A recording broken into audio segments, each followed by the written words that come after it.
এই যে 14 চাকা গাড়িটা, এই 14 চাকা গাড়ি 4 দিন ধরে খাড়ো আছে। কি করবে বলো? 4 দিন ধরে গাড়িটা খাড়ো আছে তো, হ্যাঁ? গাড়িওয়ালা তো এমনি মরে যাবে। 14 চাকা গাড়িটা খাড়ো আছে, গাড়িটা মরবে না গাড়িওয়ালা? 4 দিন ধরে খাড়ো, কিস্তি আছে, টাকা আছে, যা আছে খরচা আছে। এই হচ্ছে গাড়ির অবস্থা।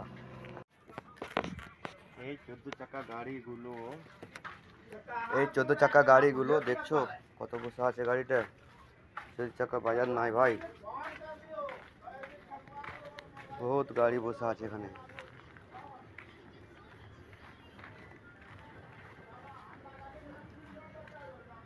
14 চাকার বাজারটা এতই ডাউন যে মানুষ কি করবে বুঝতে পারছে না। এত গাড়ি পার্কিংয়ে লেগে আছে 4-5 দিন ধরে, 5 দিনের গাড়ি খালি হচ্ছে না।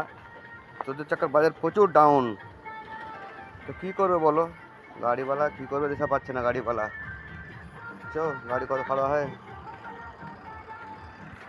14 চাকার কোনো বাজারই নাই, বুঝতে পারছো? আর 4-5 দিন ধরে একটা গাড়ি যদি খাড়ো থাকে তো ড্রাইভার খাল্লাসে কী করবে বলো তো? হাই ফ্রেন্ডস, তোমরা দেখে নাও আমার মামু আজকে কি রান্না করবে। এখানে আছে বরবটি ভাজি, এখানে আছে এটা কি মামা, ভিন্ডি লাল পেল করবে, আর এখানে কাছে পেঁয়াজ কুচি, লঙ্কা কুচি, আর এই যে আমার মামু। মামু মামু এখন কাছে পেঁয়াজ। আজকে বরবটি ভাজা হবে, সেই দেখি ভাজছি এখন। ঠিক আছে, বরবটিটা ভাজছি, পেঁয়াজ কুচিটা ভেজে দিলাম।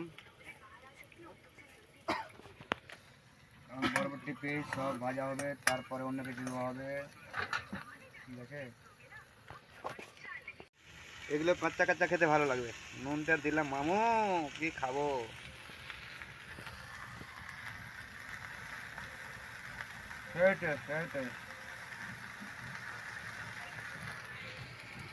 এক্ষুনি দিলাম।